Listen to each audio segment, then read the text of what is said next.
Sit turn type sit. Good boy. Ruff.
Two, one. Oh my God, we are back once again here with History and Headlocks on New York Wrestling Media. Before we get started, please like, comment, and subscribe.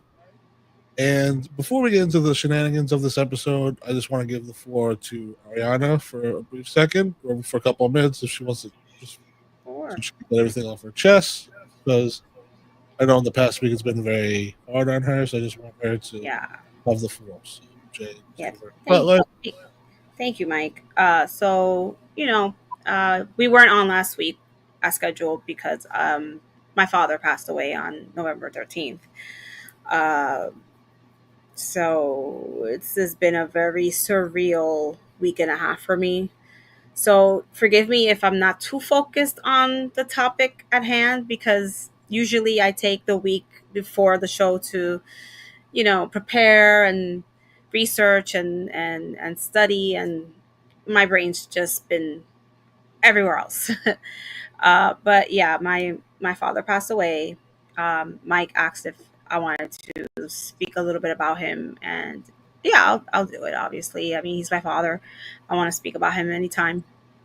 But I miss him dearly, and he was so special to me, and one of the reasons why I love wrestling today, because he was such a big fan. And I kind of wish that I would have taken him to like a wrestling show while he was still here with us, because I think he would have had such a blast. Because he would get so into it, cheering, screaming, punching the air. It was just the cutest thing to watch him watch wrestling. And I lost him, and it's going to be a tough road for me in the next few weeks, few months, for my whole lifetime. Because losing somebody that special, it's something that you can never truly get over. So, those of you who have your fathers in your life, love them, cherish them, take care of them. If you have issues with your father, reach out. Don't don't let that the hatchet stay unburied. Your dad is your dad, and any family member for that matter. Always love your family. Always take care of them, because you don't know when's the last time you're going to see them or speak to them. And in my case, he died without me saying a lot of things to him, in a good way, because we had a very good relationship. And again, thank you, Mike, for letting me take this moment to speak about him. Absolutely. Thoughts and prayers to you and your family. I hope everybody is doing well right now. We're trying. Yeah. I know it's very hard, because especially when I lost my grandma last year, it was very hard. Actually, it's been more a year more, year now. So, I mean,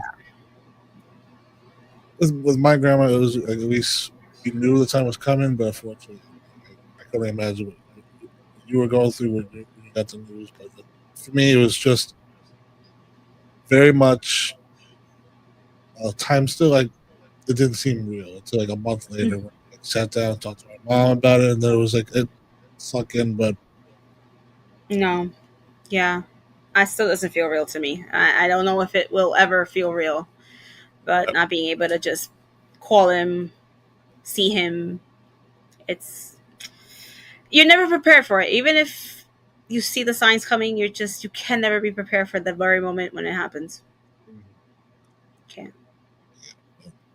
Yeah. I mean, again, thoughts and prayers to you and your family, and I hope Thank everybody's you.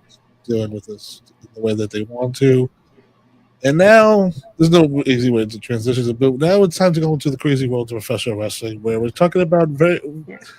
one thing in wrestling that I think doesn't really get talked about much, and that's the idea of love Mm-hmm.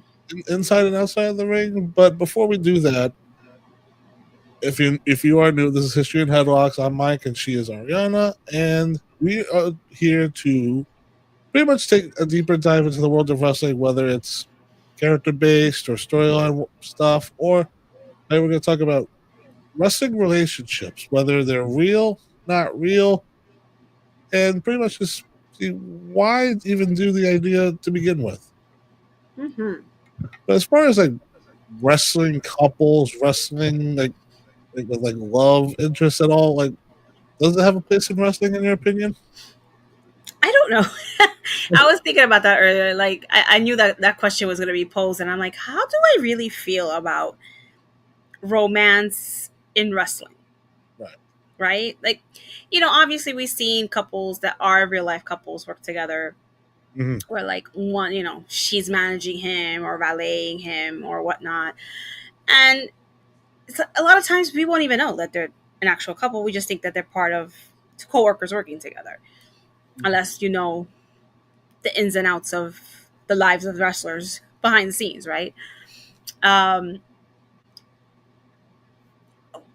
Sometimes I find storylines that involve couples, romances, affairs a little distracting for me, because I feel like it takes away from the wrestling itself and it just becomes a big, like, soap opera. Mm-hmm. It, it could overpower some of the true, how do I put this, the true, like, Like it meaning behind what's disturbs the going on. disturbs the flow of the show you Yeah, watch. it does. It disturbs the flow sometimes when it's like, "Oh, here we go. I could be watching Days of Our Lives for this if I wanted to.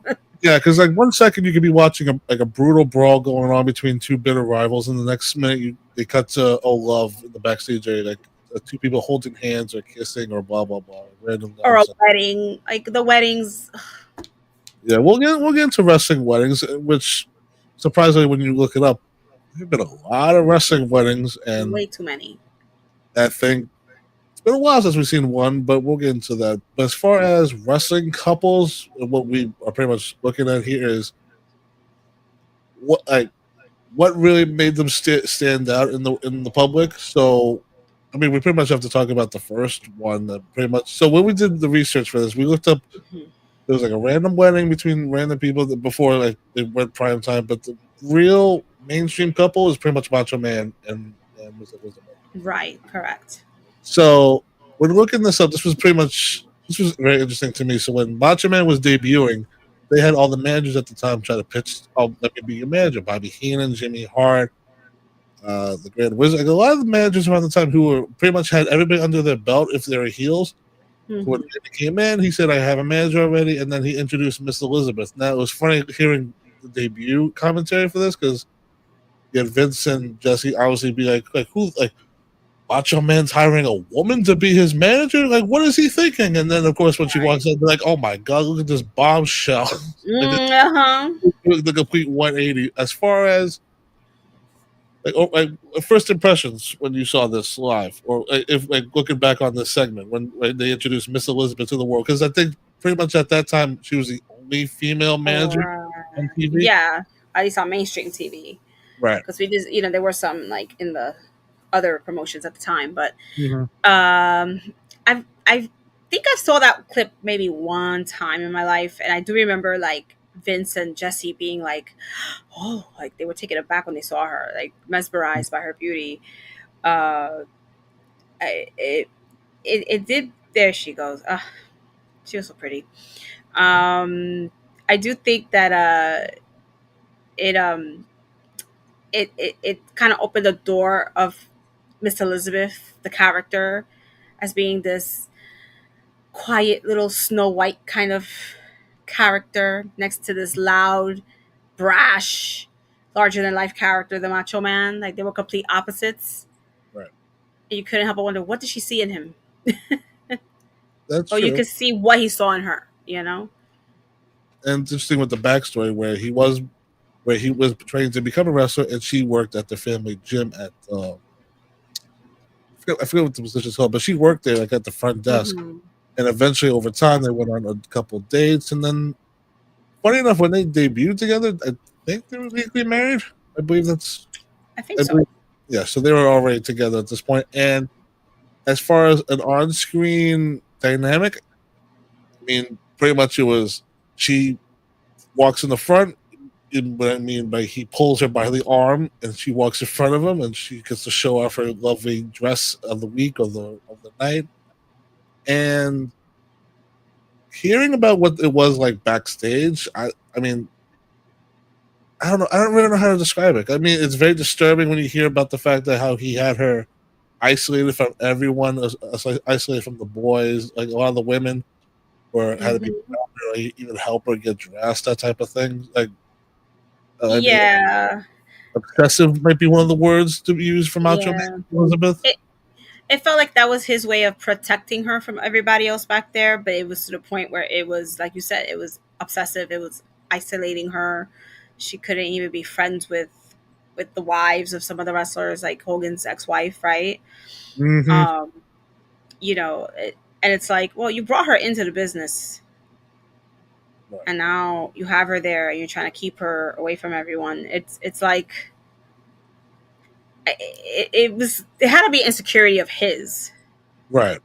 with fears that one day she would just walk away from him, and keeping her that close to his side would keep her forever, you know. Well, the sad thing is he would do the things that would make most women go away from that type of behavior. Right, exactly. I mean, I'd be today, like, bro, I'm out. in today's world, I mean, shit, women fight back and do all types of things. Yeah. But back then, I mean, I'm not gonna say like all women like were obedient or to No. all the men, but it was also like when you're thinking of a guy like Macho Man Randy Savage, who's on 150% of the day, he's very Mm. energetic, he's hyper, that has a lot of emotional issues as well. That wasn't the best environment at all, especially and also in the world of wrestling too, where you're around the boys. I mean, Hulk Hogan, famously Macho Man said, "You're stealing my wife," or blah blah blah, like, All right. accusations left and right. And Macho Man famously said, "Like I came into wrestling with a wife, and I left without one." All right. Right. I mean, look, every woman wants a man who's going to be her protector. Mhm. Any woman who says no, we want that, but we don't want someone who's also going to, suffocate us. Right? Like, okay, listen, to play devil's advocate and try to see things through Macho Man's point of view, he wanted his wife to work alongside him so that they were close together. But at the same time, he knew the type of characters he was working with backstage. Right. He probably saw them doing a lot of heinous stuff with different women Mm, while they had their own wives at home, right? And he wanted to make sure that none of them tried their their little tricks on his own wife. And instead of getting into a fight with them, a confrontation, he probably felt like, let me just keep her in her little castle and not have anybody approach her in yeah, any way, shape, or form. that castle would look like a broom closet, though. Yeah, I like mean, Cinderella. it's like The, it's the Disney princess. I can't help it because she's like a little princess to me. because the dynamic from them being on TV to backstage would be like, oh, look at this pretty woman, and then it's like, fucking Mm-hmm. hot, my pretty woman.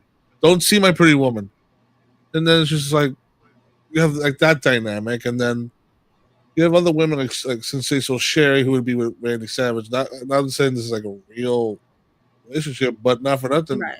That moment at WrestleMania 6, WrestleMania Seven.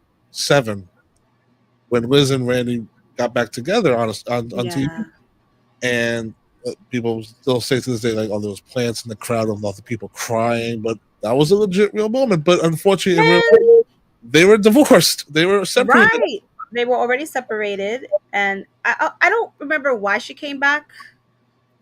Yeah, I I don't either. don't.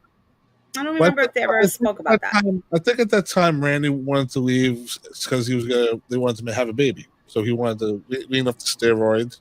Can you imagine that, Mm-hmm. that big was on steroids? Anyway, he wanted to do that, and then so they can have a child. But then, of course, the wrestling business always has a hook on you, so he stayed in forever, and then they just eventually separated and Yeah. will find their own interesting love affairs. I mean, Macho Man with Gorgeous George later on in WCW, Miss Elizabeth with Mm-hmm. Luger, which was her ultimate The demise. worst thing that she Another, could have done. yeah, Right. that's Yeah. another topic to talk about on another episode. But Yes. as far as the how would you define the pairing of Wiz and Macho Man? The greatest, or just would they be classified as the greatest wrestling couple in history? In my opinion, yes, because they kind of were the ones that set that bar. With the big strong man, the Beauty and the Beast kind of. Here I go again. Sorry, but that's what it really is. It was like he's the big strong man, and she was this beautiful flower of a woman. And I mean, obviously, things have evolved over time, where now the women in wrestling are not just little dainty flowers. Now they're like just as powerful as some of the men are, if not more. But it that solidified that genre where you had this beautiful valet with her man, and he protected her. She would protect him too, because there were many times where Elizabeth would sacrifice herself, like when she threw herself in front of Honky Tonk Man's guitar, right? So she did her thing. I remember Macho Man throwing her in there, but if you want to say she threw herself in there, fair enough. No, she threw herself in front of them. The Heart Foundation was holding the Macho Man by his arms, Oh, and okay. Oh, yeah, no. and then she dived in front, like, no, don't, begging, and that was the big storyline of Elizabeth saving the Macho Man. And meanwhile, she was pretty much the only female on the roster, aside from the. I don't think there's really much female wrestlers. I mean, Sherry was around. I mean, not that many Yeah, no, women. And she never wrestled. Elizabeth to this day, honestly, she may have been forced to have one match in WCW, but up until that Yeah, point, no matches ever in her career. no, she was strictly just a valet. That's it. LA, eye candy. I mean, Right, we'll right. get into some examples of extreme eye candy with couples, but it's funny because you talk about how like Elizabeth's like statue. Then we'll talk about the next two because they're pretty much the same, identical fucking ones. And this is where we talk about like fake wrestling couples where in 2000 when Eddie Guerrero's and making his rounds and making his debut in the WWE, and they pair him with China, Yeah. a very muscular woman who was pretty much changing her look from week to week, month to month. That was her own Hmm. insecurities. But you know what? Right. Not blaming her, but that was pretty much what was going on, everybody. Right, right. They evolved her in their own And, vision. and you give her this charismatic Latino heat. That's pretty much Yeah. how you describe Eddie Guerrero. And then in today's wrestling, pretty much the exact goddamn copy of it is Rhea Ripley and Dominic Mysterio. Mysterio. Yeah. Yeah. I mean, how would you describe this like combination of like Eddie and China? It worked. It worked because here comes Eddie. He sees this big mamacita, right? Because listen, most Latin men love their woman with body. Yeah. And he saw her and was like, "Oh, she is the ultimate mamacita." Yeah. And it worked because it brought out that soft little side of China that we never really got to see that often, because she was always the arms folded, serious, kicking ass left and right. And it made her, while they were, like you said, they were grooming her to look a certain way, right? Yeah. They were making her look more feminine, more womanly, and having that storyline helped bring it in, because you saw those sides of her where she was like, "Oh, Eddie," like, taking the flowers from him here, like she got the puppy. She's always giggly and very like flirty with him, and it helped develop that side of China while making Eddie look kind of sleazy. But you're pretty much emphasizing what it helped both of their characters, because you had China. Of course. You had China coming out of the shelf, like you said. When she first showed up, she was wearing all black, wearing like tight, like workout clothes, like Very stoic face. BDSM type stuff with chains, all that type of stuff. And then here comes this. I just don't want to say like this WCW, but this charismatic guy who can wrestle like rings around people. 3 months into the company, and they decided to pair the arguably the most popular woman on the roster with them. And you know what? That's when you think about that case, Eddie Guerrero probably was shitting in his pants or happy. You know what? They're giving me something. Let me sink my teeth into this. And you know what? That moment at Backlash 2000 when it was like Lita and SA Rios against Eddie and China, and then they take the dress off China because the storyline was that Eddie and China were going to their prom. Right. Showed up the minute before, and the China's in the dress, and then they take the dress off because of course it's the attitude era. We got show puppies. Of course. Right. Just standing there in her bra and panties, just how muscular she was, and she had that face of like uncomfortability, but also like this is my body, like this is what I do in my body. She had nothing to be ashamed of. Honestly, I mean, like women like that today, there's a lot more women like that today than there were back then. I will say. Right. Absolutely. And then, strong body. And then to get into like the modern version of Rhea and Dominic, where Dominic's asleep, like Eddie was, but Dominic was like fucking greaseball sleeve. Dirty Sanchez. And then you have Ripple in there and be like, and mind you, these two like are the exact same age. Because I always look at Dominic, I always remember that 8-year-old kid that was involved in the I'm Your Poppy storyline. It's like now true big face, right? He has like that child face, but now he's like developing his own look. But then you see this woman from Australia who's built like like a house. Yeah, like seriously. Right. And then it's like the weird stuff too, like early on when she's like strangling him with her legs, and she has these like goofy faces on herself, on her, like, and then the licking on his cheek is like, oh man, yeah, because he may have been named Dom, but she was the Dom of that relationship. I'm surprised they didn't roll with that on TV. I'm surprised they even said, you know what, fuck it, let's put that on a t-shirt. But it's all so it's funny. It was like when I mentioned the I'm Your Poppy, they had the I'm Your Mommy t-shirts. And I mean, seeing grown men walk around with I'm Your Mommy t-shirts, I mean, hilarious. I have one. I love my shirt.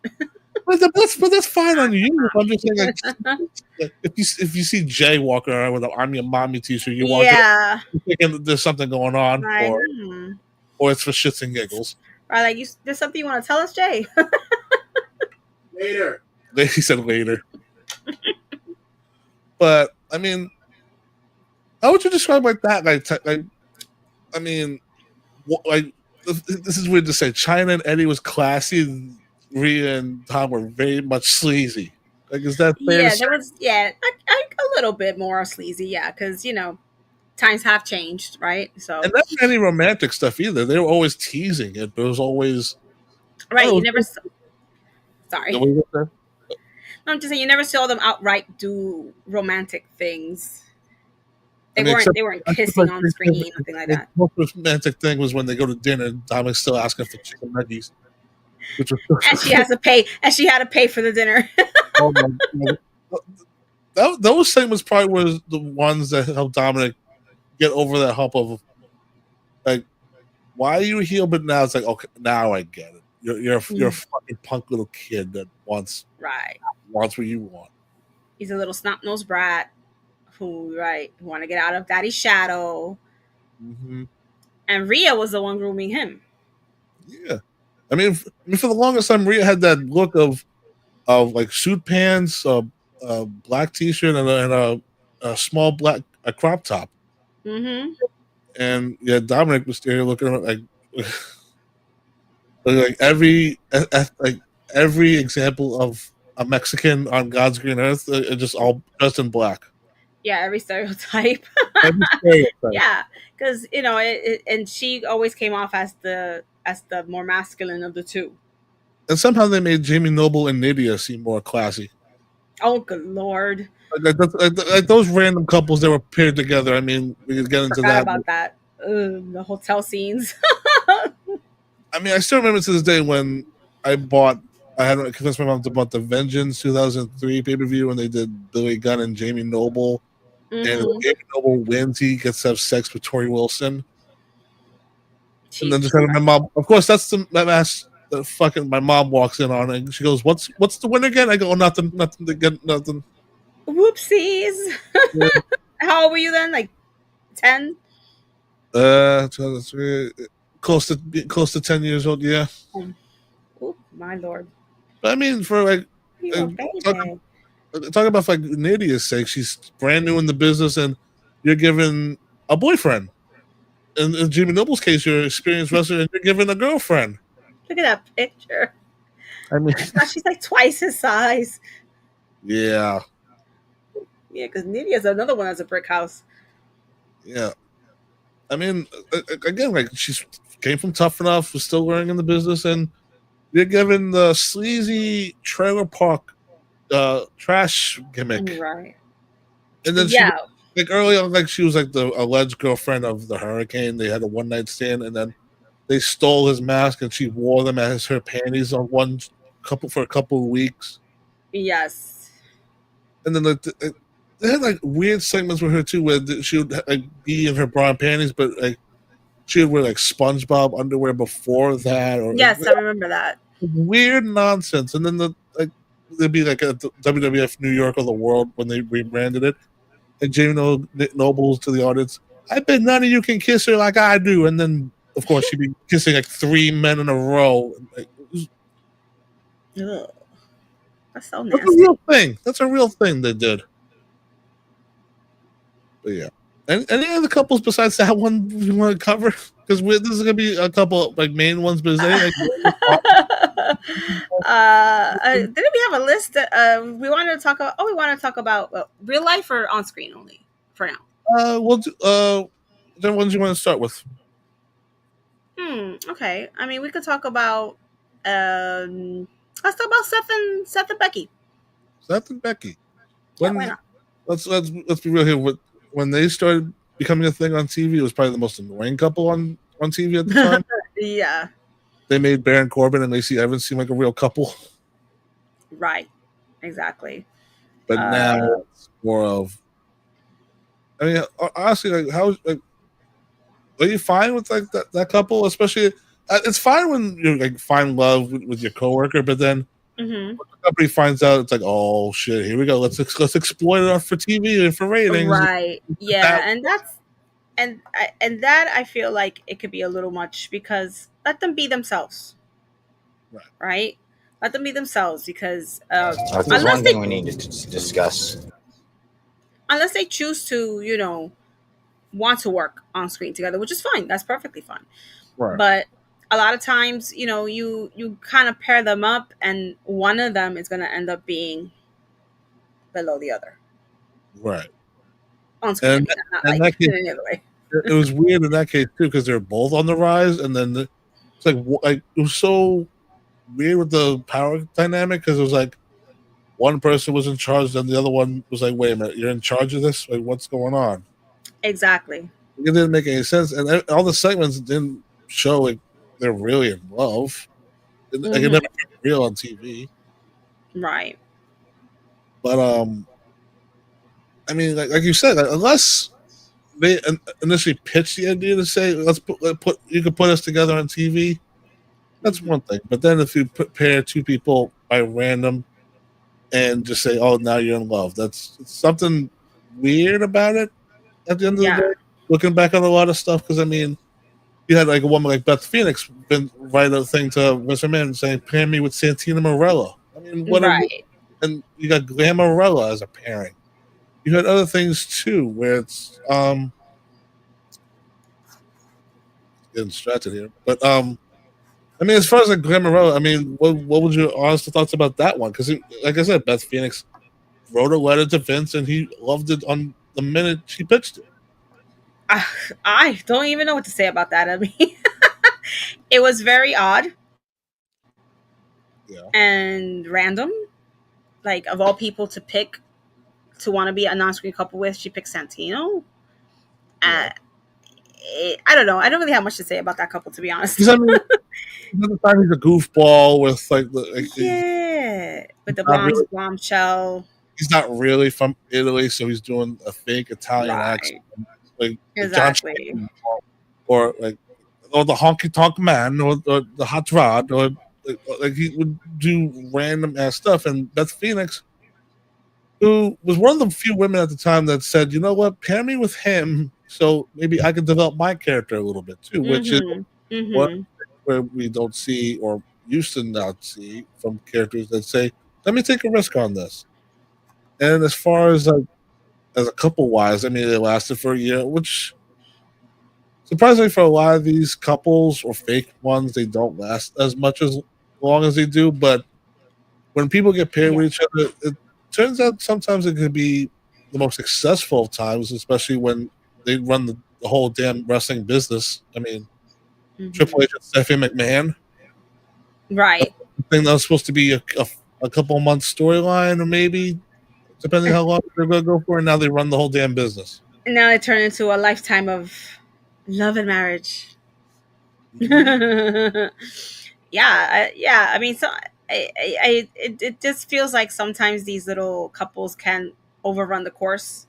Right. You know, that's why, like, for me, I always felt very like neutral about it, because if some of them can advance the wrestlers themselves, like, you know, earlier when we were going over things, we were talking about Sherry and HBK, right? Yeah. Because Sean had just broke into the singles wrestling after he turned on Marty Jannetty. They needed to repackage him from being this rockers to this little badass rebel, James Dean-esque kind of character, where he was very good looking, he was cocky, he was full of himself, and they brought in Sherry to be his girlfriend, or like you said, the cougar, to help put him over because she was a pro. I mean, the way they set this up too. I mean, it's a famous segment. Sherry's on the funeral parlor with Paul Bearer talking about how she's in love with somebody. She was in love. That's the key word.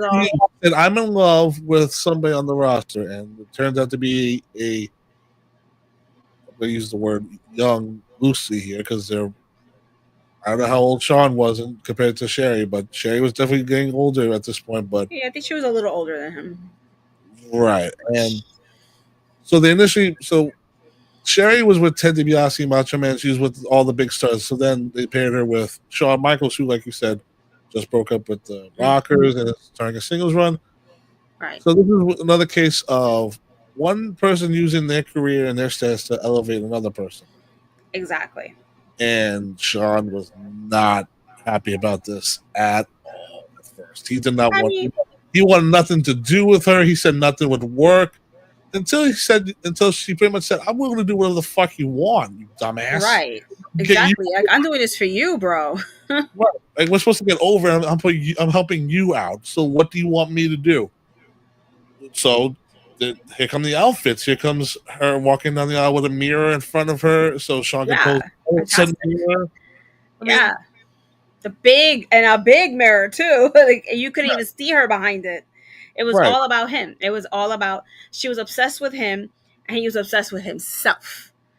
Yes, and she was pandered to him, which is a very interesting twinkle to it, because it's one thing for Sherry to say "I love you," but Sean was never like, "Oh yeah, I love you too." It's more like, "Okay, no, never." Like, it was more like, "Thank you." I'm the kid. I know you love me. Of course you love me. I'm the, like you said. Look at me. He'd be like, "Look at me. I'm the hottest man walking the face of the earth." Yeah. Right. Exactly. And she, like we covered in the entrance music episode, our first episode, which we're going to do a revisit on that one day. Yes. But she was the voice of his theme song. Theme song. I was gonna say horrible screech, but looking back, like when you hear it over, it's not that bad. It wasn't that bad compared to what people sound like now these days. I mean, you know what? Sherry's also not a professional singer, so she did try her best with it. And you know what? It just sounds. Sometimes I prefer the old version, but the new one, the current version of it, singing it. Yeah. I don't think I'm singing. I think it's like Jimmy Harper. Whatever. That's another thing. But yeah, I think when she broke away from him, they wanted to just kind of like almost like they deleted that whole time of his career, because they don't really mention much of it. Right. And I don't know if it has to do with Sherry's personal history, but I think that's what it is. Also, too, they really didn't have a blow off either, because it was supposed to be Sean and Marty. And of course, Marty keeps popping up. He doing drugs. There's no payoff to the thing. And then Right. that WrestleMania 9 in Caesar's Palace, Sean's walking out with Luna Vachon. Right. She came Like, out of nowhere. and Sherry's with fucking Tatanka. Yeah. What? Like, I don't even remember Sean and Sherry having any kind of falling out to justify him suddenly having Luna, which was the most weirdest pairing, I think, of That was another. all of wrestling. That was another one of Sean's hissy fits. Where he said, "This bitch doesn't fit with me," and she. No, she didn't. Yeah, and not for nothing, Luna fit more with Bam Bam Bigelow than she did with Sean. Yeah. And obviously, Gangrel. Yeah, who later on they would get married in real life as well. Yeah. But the interesting thing too, when Sherry was paired with Sean, was that she found out that he gets very nervous. When his nervous tick is, he bites his nails. Did you hear about this? Mm-hmm. I vaguely, yeah. Because she said in her book that she said that she would have to bring on rubber gloves and have he has to wear them when they're not doing promos or doing anything because he'd be so nervous. So instead of biting, biting the rubber tips on the fingers for his gloves because he get that nervous. She said he used to bite the bottom of the nail. But that's how bad Sean's nerves were. Yeah, and also he was saying when he was talking about that time that she really was a cool person and that she was only looking out for him the whole time because him being a newbie in the singles roster, a lot of the older guys, the veterans, didn't want to put him over. True. Right? And they would kind of bully him in the ring. And right. And when she would see them trying to get over on him in the ring, like trying to stiff him or whatever, she would tell him quietly, throw him outside. And then she would start laying in those kicks and the scratches and the punches on the guys at ringside. And she was legit kicking their asses. She was not holding back to teach them the lesson of don't treat him like that. We're all in this together. It's insane to say that Cher was the one mapping out all of his fucking matches, which is, of course, when you think of Shawn Michaels nowadays, the guy that the greatest performer in the world, but that wasn't the case early on. But you know what? It was people like Cher that said, my time is coming to an end. Let me use what I have to my advantage and help this guy out. And that was always her. She knew that was her role, especially during that time when women's wrestling was not even being utilized. There was no women's roster at all. So her role was, okay, well, if I'm going to be a manager, I'm going to do my best to put over these guys. I mean, we were talking about before, where it was pretty much her, Elizabeth, but they're not going to have wrestling matches every week. No, right, exactly. And you briefly mentioned it when we're talking about fake couples. You talk Dusty and what was the fucking woman's name? Sapphire. Sapphire. Yeah, that was something. But I mean, look at the time, it was let's get a white man and a black woman on TV and make some noise with that. Yeah, because she was a legit Dusty fan. Yeah, she had done some indie work as well at the time. Yeah, she was a referee. Mm-hmm. And they decided to bring her in to be. Honestly, I don't even know if they were supposed to be a romantic couple or just good buddies. Yeah, I don't know. That's another one of those things where you don't know if the lines are blurred or not. But the lines are blurred, right? But it's funny looking at because they wanted Ted DiBiase to buy out the American Dream, Dusty Rhodes, so they do all these segments where giving him money, stop being the common man. You want all this money type of thing, and then he would give woman the money, and she took the money straight up and realized she took it. She was so upset that they did that to her, and then they fired her. She was heartbroken because she wanted to continue working with Dusty, so she was really upset that the storyline turned to her being the money grubber who took the money from Teddy DiBiase, right? The funny thing is, I hear that, and I'm like, what a mark. I know, but you gotta love that though. You gotta admire that. She really she was really dedicated to being Dusty's right woman, right hand woman. So I mean, we have stuff like that, and then let's just jump right into it. Let's talk about Macho Man and Liz became the most popular couple in wrestling, and then let's talk about the most dominant couple in wrestling. Mm-hmm. turned out to be Triple H and Stephanie McMahon. Right. Do you remember, like, what was your memories early on seeing them on TV, like when they were paired together? Ugh, I couldn't stand them. I really couldn't. I wasn't a big fan of Stephanie when she first started being a on-screen character. Right. I was one of those I would question, why do we have to have these kids on this show? Like, does Vince really have to put his children on the show? Like, why? And the answer was apparently yes. Apparently, it had to be, right? And then at this point, a lot of people already knew that Hunter and China were a real life couple. Yes. And I mean, can we just also for people that forget, like, what was Stephanie's introduction? Almost being sacrificed on a cross and sacrificed on a cross, right? Married she came in innocently, right? Yeah. As the innocent young daughter of Vince McMahon. And Undertaker, right? He basically sacrificed her and married her. The bride of Taker. Cross, everybody, which was a symbol. Right. The cross that she was on. Yeah. It was, outlandish storyline as always at the time. And then next thing you know, we see Hunter bantering with her. And then that storyline started off really wretchedly. I mean, the famous clip that kept playing over and over again when the McMahon series came out. Come out, you rapist! Right. Drugged her and married her in Vegas. By the way, pot calling the kettle black. I mean, for fuck's sake. Bro, right? Yeah, you go from sweet innocent Stephanie to who's gonna marry Test, and then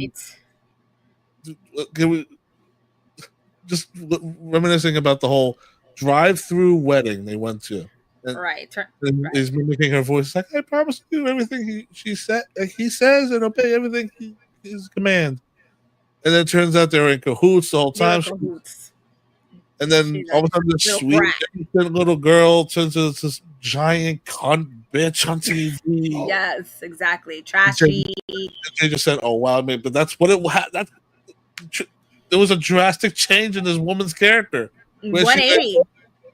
A complete 180, where she was going off on Vince like, "You're such a horrible father. Shane's a horrible brother, and mom's such a bitch." It's like, yeah, where did this woman come from? Right? Like, whoa, she had that in her all this time. Yeah, a lot of angst in her. Yeah, it was funny. Just to mention this briefly, because she's been around. She's around the business for a long time. I mean, I didn't realize that back in the day when they were doing the T-shirt spots, she was the little girl that was in the pictures. She was in the catalogs. Yeah, right. And famously, of all people to ask her on a date, Midian. And yeah, and what kills me about that whole situation is he was trying to say that they were only a couple of years apart. Dude was a decade older than her. Because I was like, when I saw that interview, I said, "What? No, I had to Google. Google is your friend." And dude, you're like a whole decade plus older than her. She was just a kid, and you were a grown man. They're disgusting. Looking at Midian with his weird Nazi tattoos, whatever the fuck he had, whatever tattoos he decided to get, his Mickey Mouse tattoos, as the Rock and the Undertaker's tattoos, those Mickey Mouse looking tattoos, and greasy looking. Like you want to go out to drink. Imagine Stephanie going to Vince with that proposal. I would probably say yes. I know. I think he would have been like, hell no. But of all the people on the roster, too, the most built dude on the roster from Boston, but is built from Greenwich, Connecticut, and like you said, he did have a real life relationship with China at the time, and then correct. TV stuff bled into real life stuff, and then unfortunately, China lost her job. Another story with her. Yeah. Spiraled control. I always like when you know about. That's one of the reasons why I kind of hate knowing a lot about the behind the scenes stuff, because it made me look at those two in a really negative light, because even she said it. Stephanie herself said that Hunter lied to her about the status of his relationship with China. Right. That they were done. Meanwhile, they weren't. Right. And Vince knew about the whole time. convince you about it. And then it became we weren't done yet, but we were almost out, it was almost done. It's just I was trying to figure out how to break up with her. And it's like, but dude, you were still with her. And you convinced this woman that you weren't with her. And somehow she still stayed with you. You're lucky that she stayed with you. That awkward conversation that kind of talks about where she pulled her into the bathroom and she said she found like a love letter that Steffi wrote to him, and Steffi blurts out, "I love Hunter," and China's like, his name's Paul, right? Like, that was awkward. Yeah. I mean, China had a whole thing about it in her book. Right. But then, then the pair of Triple H and Steffi together, they get married, and then they get divorced, and I mean, that's when Steffi started doing the plastic surgery stuff, and then Jericho's world title reign gets buried underneath that nonsense at WrestleMania 18. That's another day, but I mean, instead of fight for the world title, let's fight about the dog that you just nearly ran over. But yeah, I mean, they went as far as when you think about it too, like when they initially, it didn't seem that long. It seemed like a 3-year run with Triple H together. And then once they did the Authority in 2014, it was pretty much everybody asking, "Can you fucking not do this every week? Can you stop?" Right. But I mean, it was a lot. It was overwhelming at times. Because you had these two pretty much evil people just ruin people's careers. Exactly, left and right. And it took, like I said, it takes, that's when the prime example of a couple storyline that would take away from the wrestling itself. Right. Because it was so focused on them and, like you said, ruining careers and sabotaging matches or sabotaging wrestlers. It was just like, enough. It was too much. Sometimes it felt too real. Exactly. And so that too. And it was too much of a point of view for us, the fans. And now we see Triple H for this is when the Paul Levesque era, so no more Triple H apparently. Triple H is gone, but as far as the overall, looking back on Triple H and Steffi as a couple, like good, bad for the business. Looking back at it, I don't really know. I don't even know how to grade that one. It's like it had its good moments, but it also had its awful moments because all the attention was on them. Right. It became the Triple H and Stephanie show at some point. You know what I mean? So many years. For way too long. You're right, exactly. So, but ultimately, business-wise, I guess it worked out because now you see Hunter in the role that he's in. He's doing a really great job. He would not be here if it wasn't for the fact that he was having an affair with the boss's daughter. That's my opinion. If he never crossed that line, I don't think he'd be anywhere close to where he's at in his career today. It's very interesting you use the word affair because the next couple we're going to talk about, oh my God. I know which one you're talking about. Let's talk about Matt Hardy, a.k.a. Matt Hardy, and Lita, a.k.a. Amy Dumas, and Adam Copeland, a.k.a. Edge. And his wife. Val Venus' sister. And that's another thing, too, where people don't realize, too, is like when you find love, when you're going on the road, it's sometimes with your co-workers' relatives. Right. I mean, you're on the road longer than with these people than you are at home with your own family. Right. But the crazy thing is, Matt, Lita, and Edge were all on the road together. Right. So this was probably, Matt went out on injury, and in those couple of months that he was out injured, this happens. Right. So before it got all messy, it was actually a pretty cute looking relationship on TV where when they were paired up on TV, it looked cool. Like you had Lita who had her look and Matt and Jeff Hardy who had their look and their fans who would scream like the loudest on these shows. I loved them. Right. I mean, I always do. There's a lot of women out there that pretty much did the exact same Lita trend with they have the thong sticking out of their pants and all the guys crazy. You did it? Never will ever. I don't know what the hell I was thinking. It was unintentional though. It's just the way the pants were back then. You couldn't help it. Your underwear would stick out whether you wanted it to stick out or not. Did you ever hear of a belt? It didn't matter. The pants were low rise. They barely covered your butt if you have a butt. You could put a belt on. It's still gonna be down here.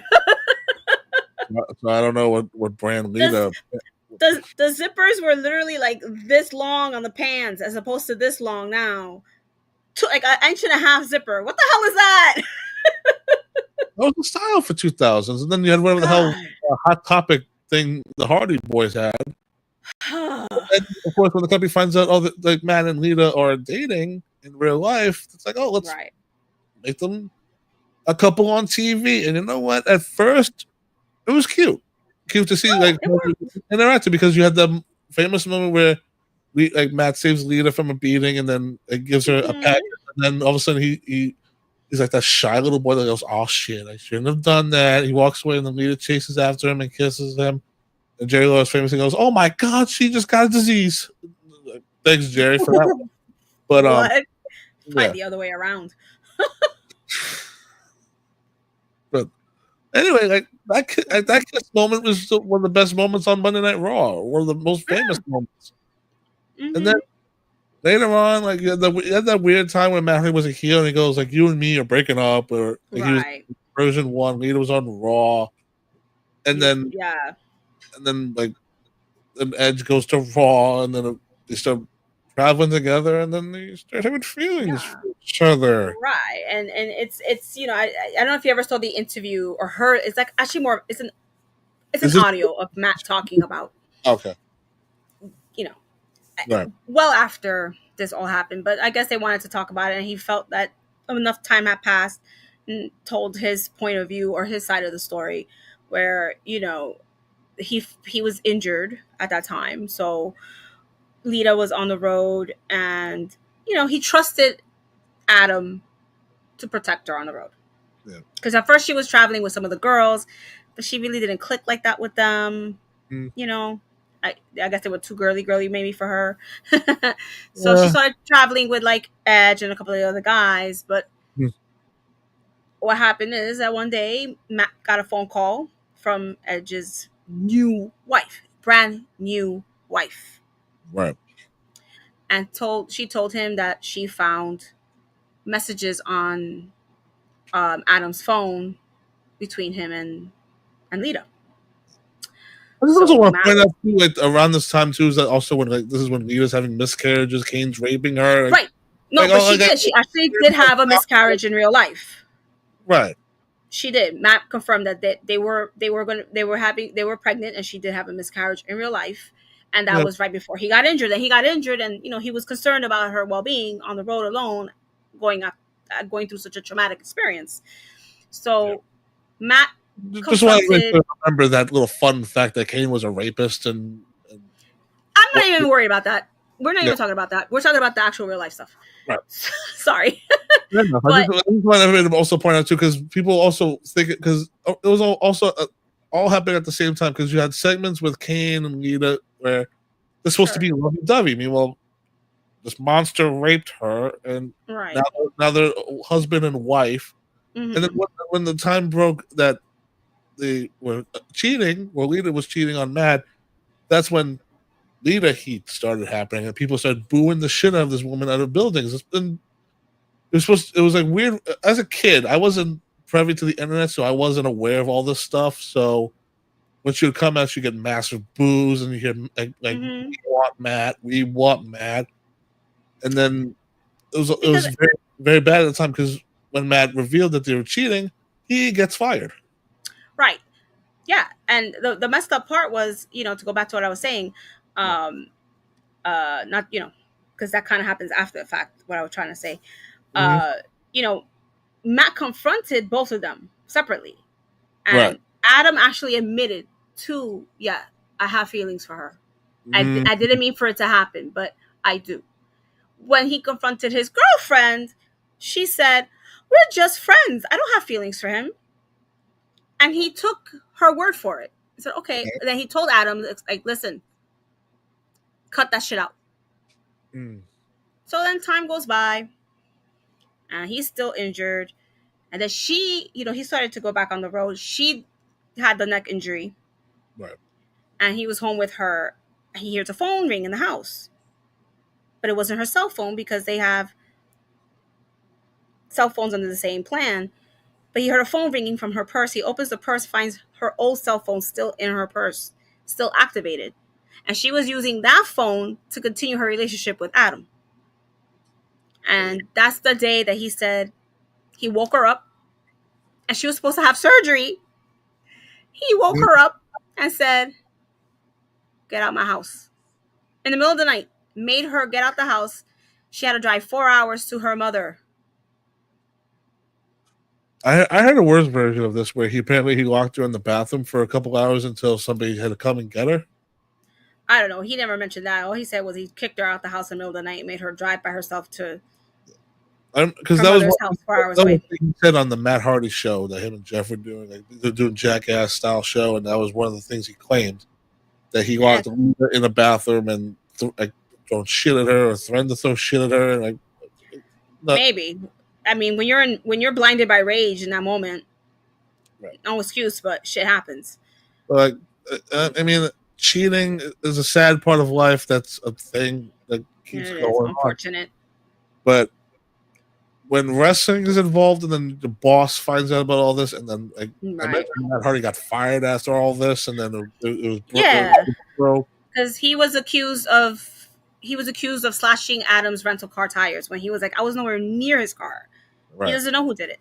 He claims that it wasn't him, but it almost felt like he was the victim in a way, but he was the one that got punished. And I remember when he left, he went, he started doing indie work out here. Mm-hmm. And we saw him at a Jersey All Pro show. And you could see, like, he was very nice, but you could see the negativity, that the bitterness that he was carrying from what happened throughout, like almost like a pulsation off his body. And he was trying to be so nice, but you could feel someone's energy is just not right in that moment. This was the original version of him broken. Before he turned into bizarre. Right. Like, he pretty much took those emotions and created this broken Matt Hardy gimmick. And then, now he's with his wife. Rebby. Another one that's all over the place. She doesn't take shit from anybody.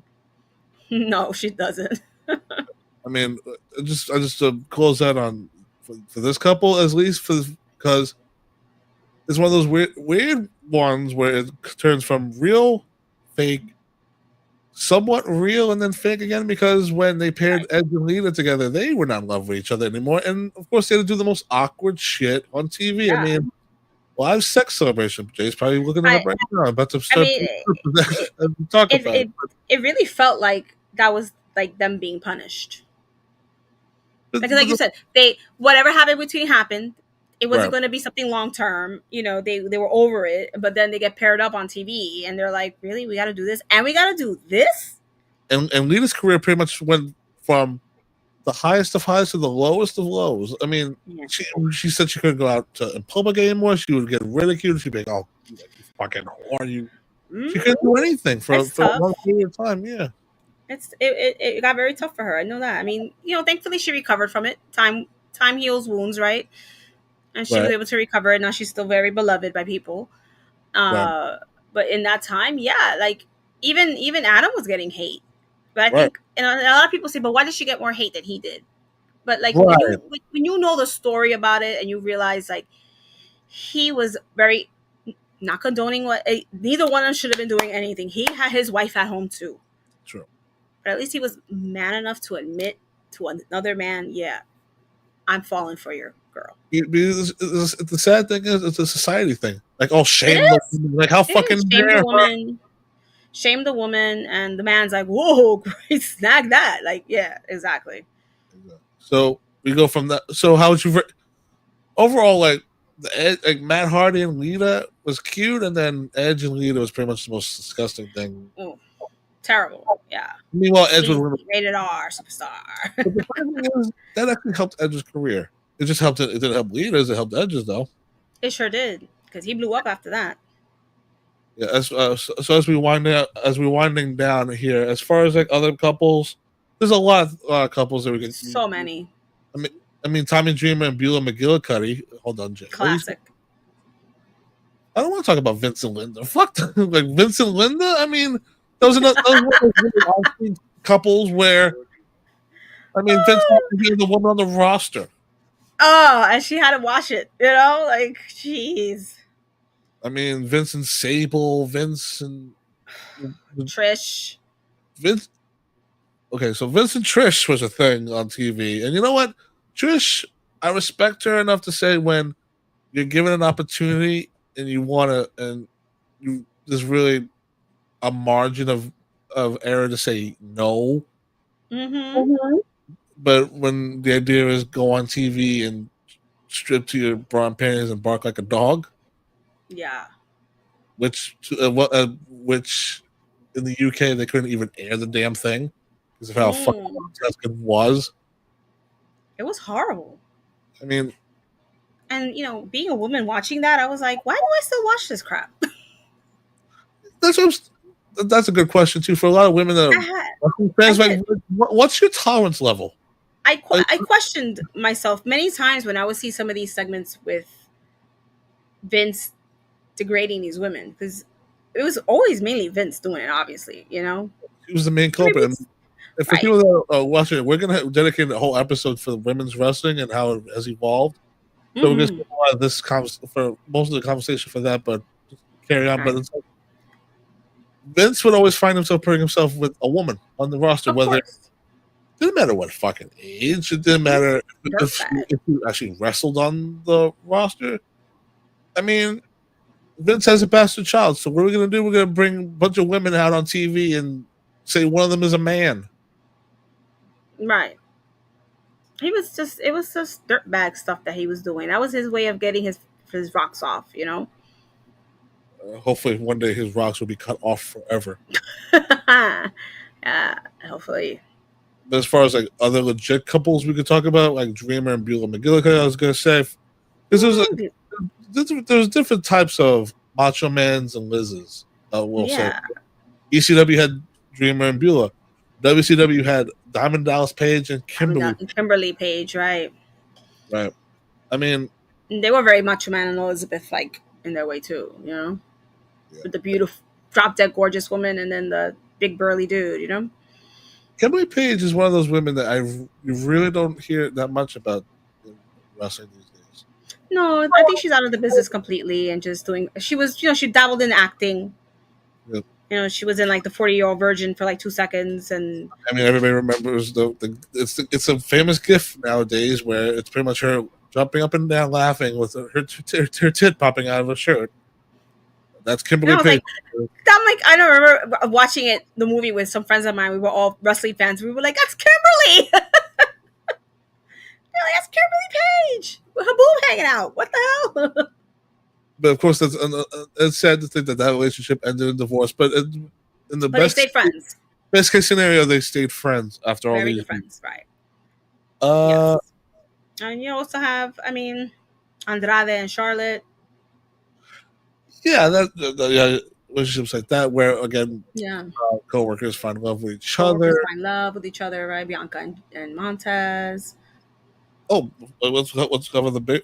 I was gonna say too, is like when wrestlers also start dating fans in real life. Oh yes, that's another thing too. Where, I mean, Randy Orton is the biggest fucking culprit of this. Where a hot woman sees him and look at you know who Randy Orton is, and I mean, come on, right? Married twice, and his lovely wife now that who posts on everything nowadays. You know what Randy Orton is doing every day. He's very dedicated to her, though. I'm like, oh my, he is, as we say in Spanish, enchulado con ella. He's just enamored by his wife. I mean, and his kids. I mean, respectfully, have you seen his wife? Oh, she's a drop dead gorgeous woman. But have you seen her husband? Randy Orton, yeah. He's a beefcake in some people's eyes. Listen, that story when she was on his biography, when she was talking about how she saw him on TV and said, "Oh, I have to have this man." She made it happen. I'm like, go ahead, girl, go ahead.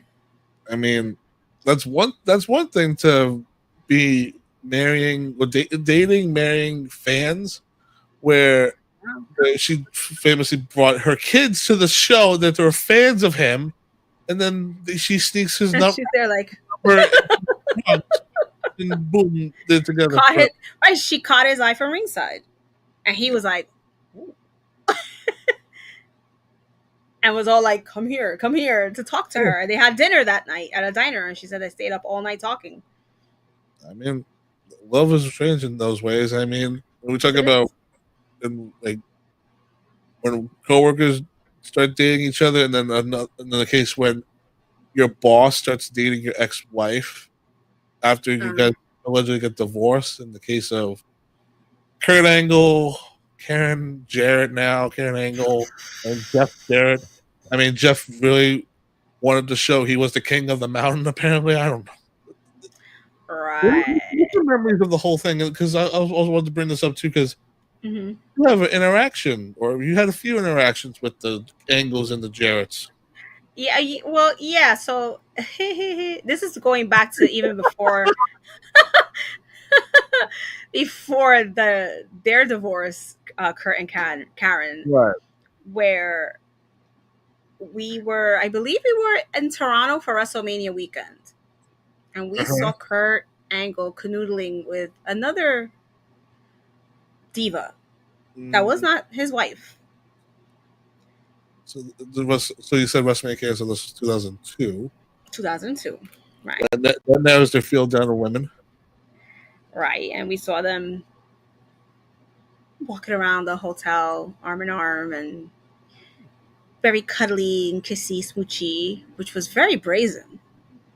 I mean, and it was from 2002. The internet wasn't as big as it was today, so a lot of people didn't know what the hell was going on. But we were like, whoa, what's going on here?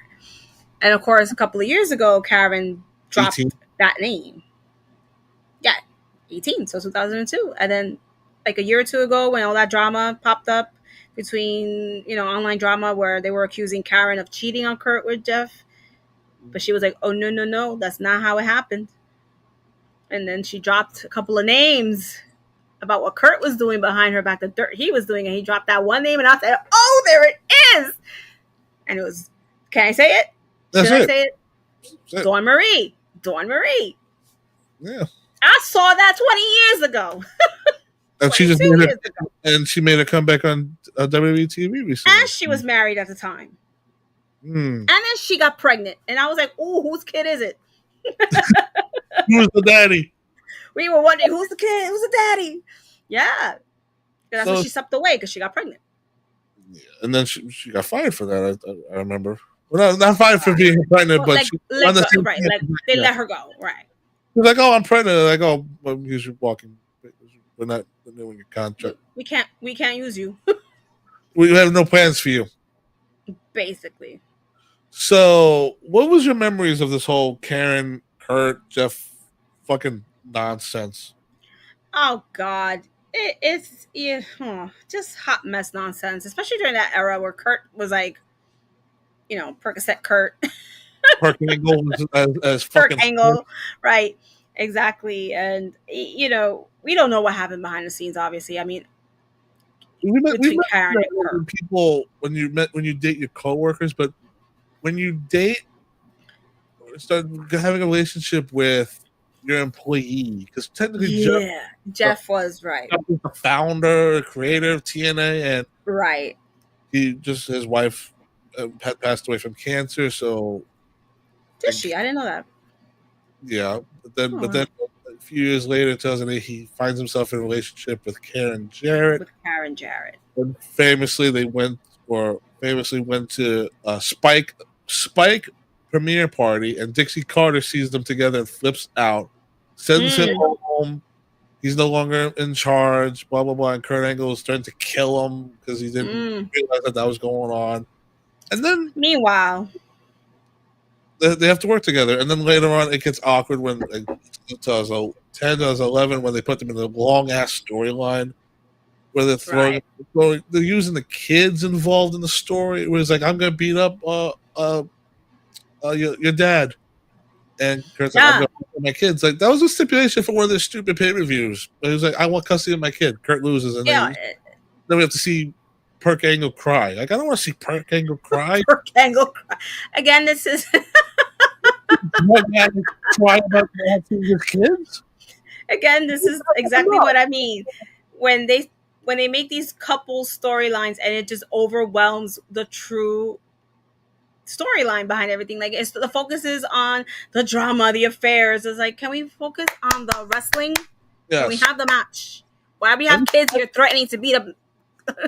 Every time I saw Karen, I was hoping, I was like, God, somebody just shoot her. Like, take her out of her misery. Get her off my TV. I mean, look, whatever. They work. Says she's gonna listen to this and think, like, you too, buddy. Listen. When he brought her into AEW, I said, God, no, please, God, no. When you mean Jared, I mean, it was like, am I back to like 2009 again with this nonsense with Karen and Jeff again? I thought it was gonna be a one-off thing, and that she's still there. Oh hell no, she's the queen of the men. And now it's like, and now they're like faces now, which is so weird to me. Which they should never be. Considering what happened in real life. Okay, so let's dial it back because emotions played a role to it. Because Kurt Angle was not in a good place. He was doing drugs. He was on pain medication, and then they had relationship problems. They divorced. Right. And then I think it's just the idea that of all the people she got into a relationship with, it's his boss / co-worker, and it's worse. Like we said, they bring the kids involved. Like, it's never a good idea to do that. Very messy. I mean, listen, the heart wants what it wants. That's the saying, right? Like, you can't control who you end up falling for at the end of the day. You could fall for somebody that you never imagined would be that person in your life. So that probably is what happened here. And they're still rocking. They're still rocking together. And, Kurt Angle has found someone of his own, which is right. Very happy with her. They have a whole bunch of kids, I guess at the end of the day, as we're winding down and before we go into this week with wrestling, sometimes love should not be in the world of wrestling at this point. Sometimes maybe it's better to find love outside of wrestling, not in wrestling. I mean, look, like I said, they're on the road so much with each other that it's bound to happen. They're bound to connect with one another. They're bound to fall in love. And they're going to work together. So sometimes I'm like, damn, they're all in love with each other. This works for them. It works for them. It really does. But I think it's harder when you're married to somebody outside of the business because you're on the road so much. 8 times out of 10, they cheat. They have a girlfriend in every town. Yeah. At least that's how it was back in the day. So if they're dating each other within the business, that keeps them loyal to each other because they can't get away from each other. Mm-hmm. But the best thing for me is just keep it behind the scenes. Like a lot of these couples are. They may be together, but they don't work together. And if they do work together, it's because they actually can work together. And it's not the dominant part of their career. Right. Yeah. I mean, a random couple off the top of my head, Ludwig Kaiser and Tiffany Stratton, you don't see them two working together ever. They're not even on the same roster together. Yeah. They don't even travel together half the time. Yeah. But it works. It works, Which, I mean, I don't know if you are. I'm jokingly going to say, eventually you and Damian Priest will work out. Of course we are. My God. You just, the time is going to come. I'm going to cross his path and he's going to fall madly in love with me. Of course. Not if CJ Perry has anything to say about it. Oh, sure. Or Caden. Caden Carter. Or like somebody on. It's in there, Ariana. What cracked me up was, hey, what are you trying to say? What are you trying to say? I'm not No, there was a comment that cracked me up the other day when somebody was like, "Oh no, he's gay. He's dating this guy. They're always traveling together." It's his brother. It's his little brother that they were talking about. I'm like, bro, really? You don't see they look exactly alike? Just one's miniature? On that note, we're going into this week in wrestling history. All right. Okay. I'll start. You want to start off? History Yeah, why in not? Headlocks presents This Week in Wrestling History. Okay. So this week in wrestling history, on November 21st, 1988, WCW was born. Media mogul Ted Turner took over Jim Crockett Promotions and renamed it World Championship Wrestling, and would go on to directly compete against the WWF/E for the next few decades.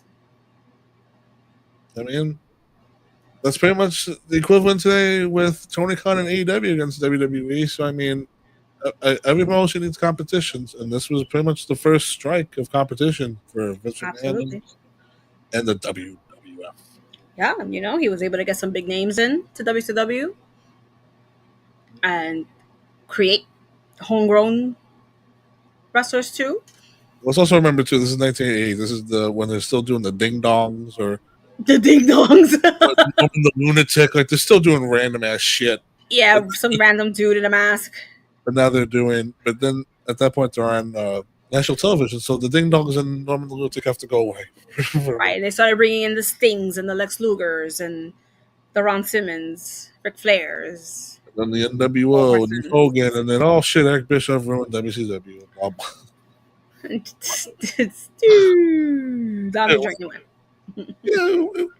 It's so funny to see people on social media saying, "Bring back WCW."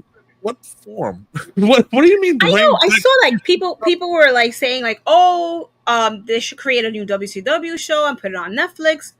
Why? Why does WCW ever have a one night stand? You really want the main event to be Disco Inferno versus Buff Bagwell? I mean, shit. Who are you gonna bring back? Because the ones that that really made a true name are still working in WWE, like Booker T. I mean, Goldberg wants his final match. Fucking do it there. God. Next up. You want to do the next one? I'll do the next one. Sure, go ahead.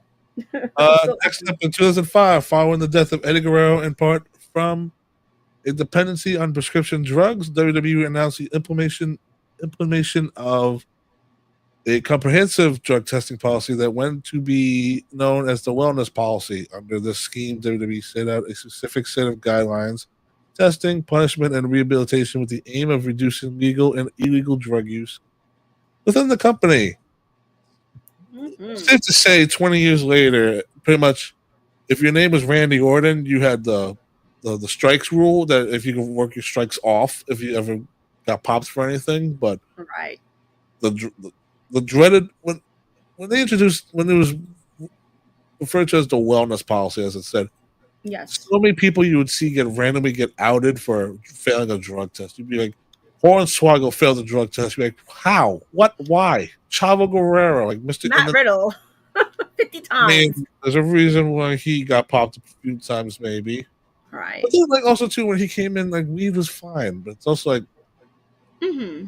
I don't know. It was like one of those. It was always one of those weird times when they would out people, like Booker T, Chris Masters, like the pharmacy scandal. The pharmacy scandal when they 11 names were put out there, and Batista was one of them.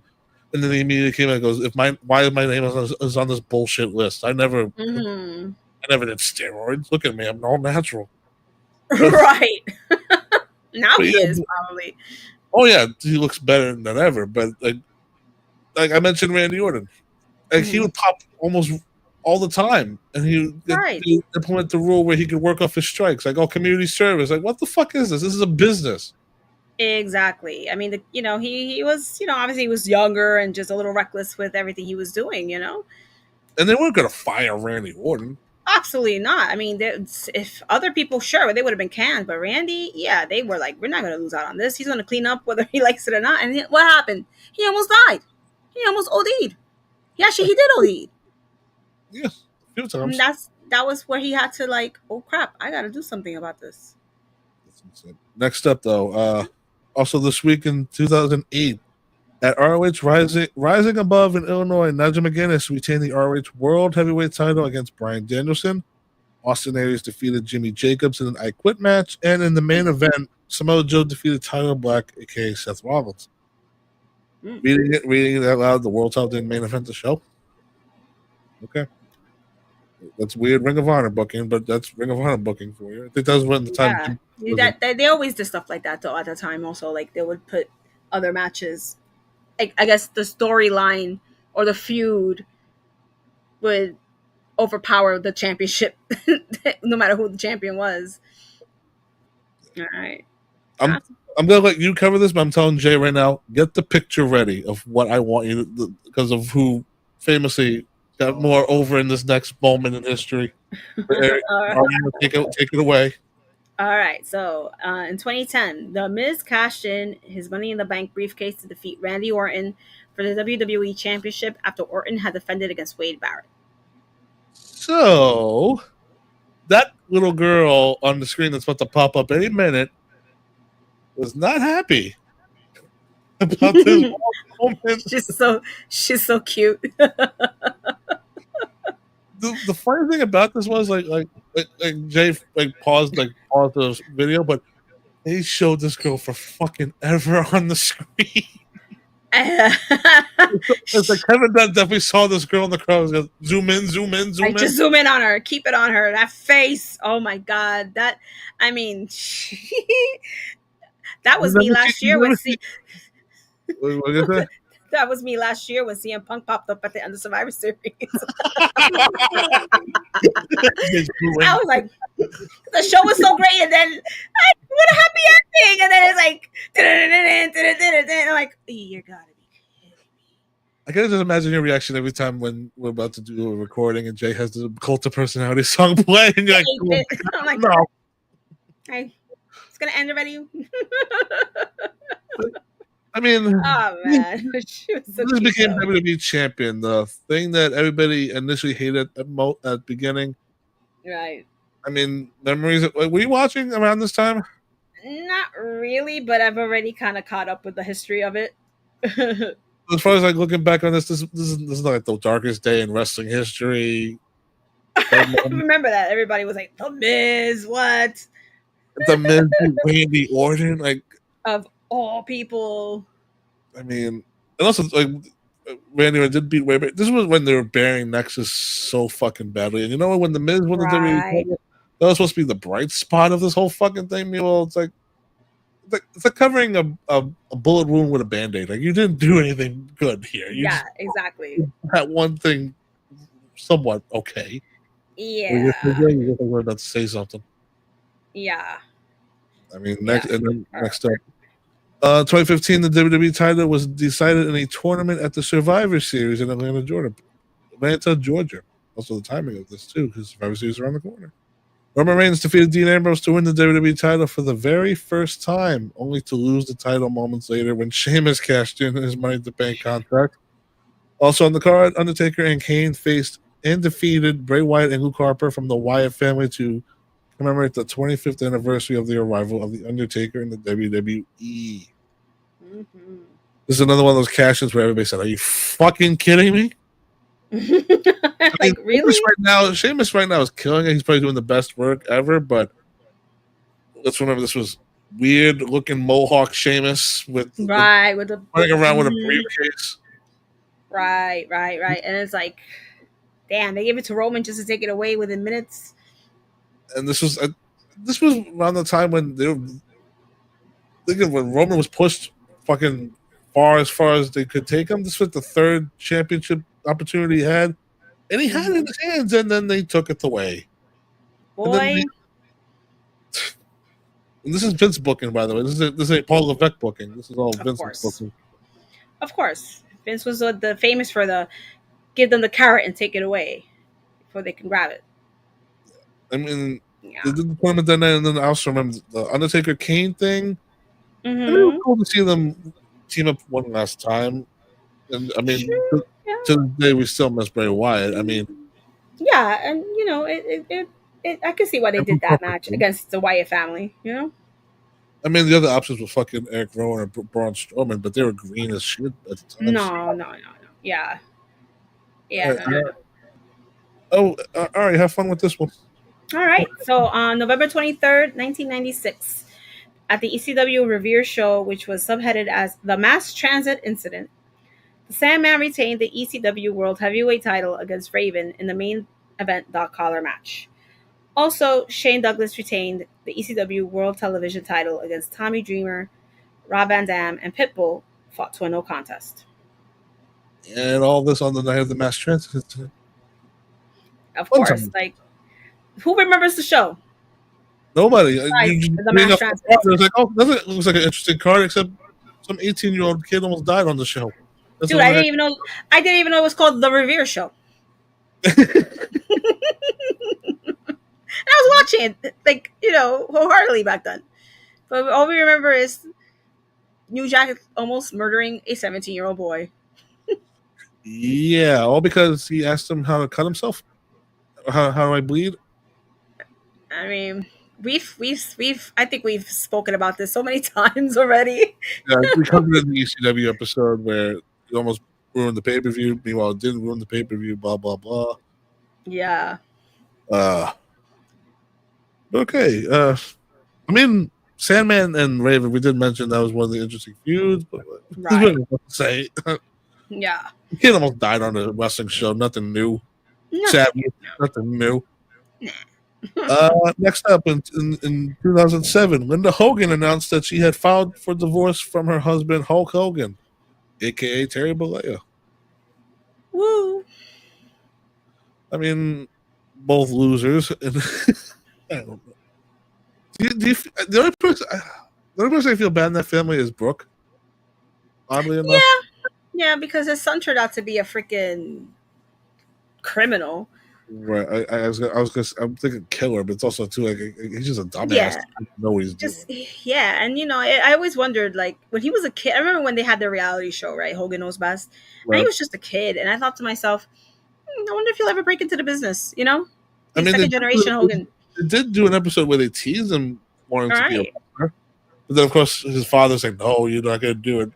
Meanwhile, this is like 2 years ago. There's another one of Hogan's famous lies, bullshit stories that he pitched that him and his son Nick against Shane McMahon and one of his kids. I think his kid that's a football player now. Oh, For Lord. WrestleMania last year. Whatever, bro. I mean, 2007 they divorced. 2024 Hulk Hogan's in the spotlight like nothing ever. Did you see that he I was don't know saying, what to say anymore about this, but it's like he's in the So- spotlight more than his whole wrestling career right now. For just I know. two months. just hanging out with Trump, and how supposedly Trump says that he would love to bring him in as the director of physical fitness or something. Like, no!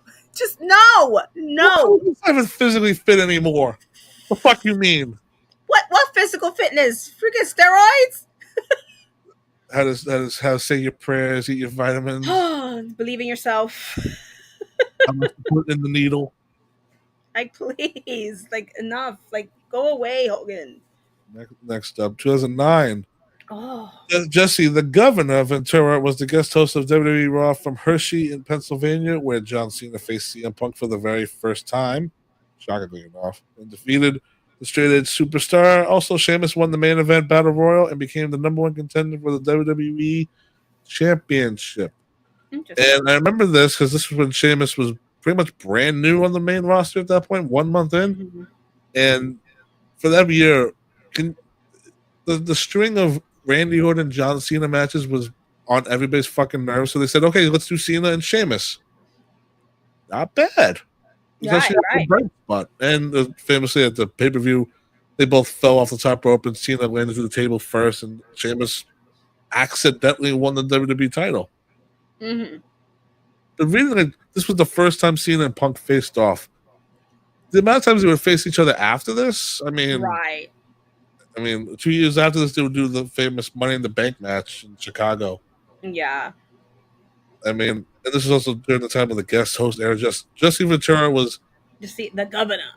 the least offendable guest host they've ever had. That's 2009. They had They had the Reverend Al Sharpton on, and he didn't know a fucking thing what he was doing on the show. Yeah, I mean, if you're gonna bring a guest host, at least have somebody who has history or at least knowledge of history of it, right?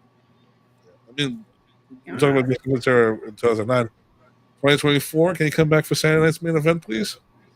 That'd be kind of cool. I mean, I think around 2009 he also had that conspiracy theory TV show on. I want to say the History Channel. I think it was. I mean, yeah, we used to watch it. I mean, it's good to see Jesse the Body back in the WWE now because whatever he does at Saturday Night's Main Event, if he's official host or put him on commentary, let's see what he. That'd be great. I don't. Yeah. He was one of the best. I always thought he was one of the best they had on commentary for color. He just stares at Bobby Heenan, obviously, you know. He just stares at Michael Cole. He's like, you remind me of some other pencil neck geek. Can't name Vince. Exactly. Oh, that'd be great. Also, this week in wrestling history, in 2019, the NXT roster was part of the interpromotional brand battles at the WWE Survivor Series in Chicago, featuring the likes of Bianca Belair, Rhea Ripley, Matt Riddle, Tommaso Ciampa, and Keith Lee. They were involved in the traditional tag team elimination matches as well as singles and triple threat matches. NXT Championship was defended successfully by Adam Cole against Pete Dunne. Roderick Strong was victorious in a triple threat against AJ Styles and Nakamura. Also, The Fiend retained against Daniel Bryan for the Universal title, and Brock Lesnar over Rey Mysterio in a no DQ match for the WWE title. It was interesting reading that last part because I remember that they were strongly considering doing Brock, Cole, and The Fiend in a triple threat, but they didn't want they didn't want any of those three to take a loss. So they had them three do random championship matches. But it's always funny to look back and watch Dominic Mysterio take an F5. Which, mind you, before the whole I remember that. Before Brock got outed in the lawsuit, that was supposed to be a match in Elimination Chamber this year. We were supposed robbed of Brock and Dominic Mysterio. I still want to know what was the build up for that going to be? You know, how would we get there? Apparently, Dominic was supposed to eliminate Brock in the Rumble. Oh, that's correct. Yes, you're right. And then he was going to be like, Oh my God. Just imagine those segments because you know Dom was going to be like, Mommy, help me. Mommy. Even Ripley's going to be like, hell no. You're on your own, buddy. I'm not going to fight Brock for you. You're crazy. And to close off on this week in wrestling history, which is probably the most bizarre one Jay has ever picked out for us. On an episode of Impact Wrestling, the Good Brothers had a phenomenal surprise for Ethan Page, which turned out to be Hornswoggle, dubbed as AJ Swoggles. So cute. That's one of the cutest things I've ever seen is Hornswoggle with his little hands up. And the hair. And the little vest. He really did look like AJ, though. Because, you know, sometimes you see they bring in the little people wrestlers. Yeah. Like the Batista guy. He didn't look nothing like Batista, you know? But he pulled the look off, man. It's always weird when they bring in the little people, and it's probably the best thing or the worst thing they do on the wrestling shows 9 times out of 10. I know. But I know, it's hilarious. This was during the pandemic, and they're teasing, AJ's gonna appear on TNA. Like, yeah, right. And then fucking Hornswoggle walks out. And the thing is, he does look like a mini AJ Styles. Totally. He nailed it. The beard. Just remember the announcer going, the we nominal one. AJ Styles like, nominal one. Assholes. Oh my God. He was great, though. He's great. Funny thing with Hornswoggle is he did a lot more funny stuff outside WWE than he did in WWE. Yeah, right. Exactly. All the shit he did in WWE was so much cringe, but outside, yeah, actually a very funny dude. Like he was like he was a good sport, you know. It was, and this whole episode we're talking about romance angles. The amount of times they played a diva with him, Jesus Christ. Oh yeah. Because the hot woman was with the midget. Mm-hmm. Hey. On that note, that's this week's History and Headlocks episode. Yeah, this is one of those. This is one of those episodes where we're definitely just laid staying back, having fun at the wrestling business. So It felt like we were gossiping the whole time. yeah, but you know what? It's just us being us. So You know, it's like easy that's what you episode. can ask for with the shows. You get Yeah, me and you being ourselves. exactly. That's all I So want. yeah, and next episode, before we do that, I do want to make a big announcement for what's going to happen next year. So we are going to continue doing lighthearted episodes like this type of stuff where we talk about random topics in the world of wrestling. But also that second episode of the month, we are going to do wrestler-based episodes as well. So what we Yes. want is from participation from the crowd, from the viewers and the listeners, where we're going to give you a choice of wrestlers that week, and we're going to cover them from their start till their end of career or where they are currently now in the wrestling world. So Yes. we'll definitely let you guys know about that. We'll give you choices, 4 options, and whoever wins the winner will be the first wrestler we cover. Yeah. It's So gonna be fun. yeah. So if you want to be a part of that, like, comment, and subscribe on New York Wrestling Media. Shout out to our boys at the Announce Table, who's going to be throwing a viewing party that we will be at for Survivor Series. Absolutely, we'll be there. And eventually, we'll be doing the great debate between me and fucking Reem on the world of wrestling. God only knows. Yes, we got to make that happen already. What's going on? Well, I've been busy. Overtime. That's true. You have been extremely busy. Yes. But as far as next episode, we kind of mentioned it before. We briefly mentioned it, but we're gonna do a Saturday night's main event retrospective with the shocking news that came out where they're bringing it back, and now they're gonna do a monthly. We're gonna talk about it from its humble beginnings to the weird matches and gimmicks they would do on Saturday main event. It felt like a variety show, basically. Yes. So next episode we're gonna be talking about that. Yes. So there's nothing else pretty much to say, but subscribe as always, and have a good night, everybody. And also, guys, cherish the ones you love. Yes, absolutely. Night, guys.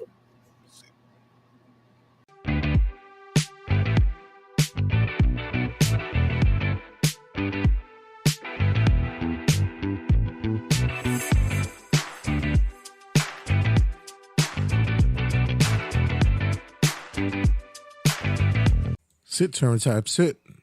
Good boy.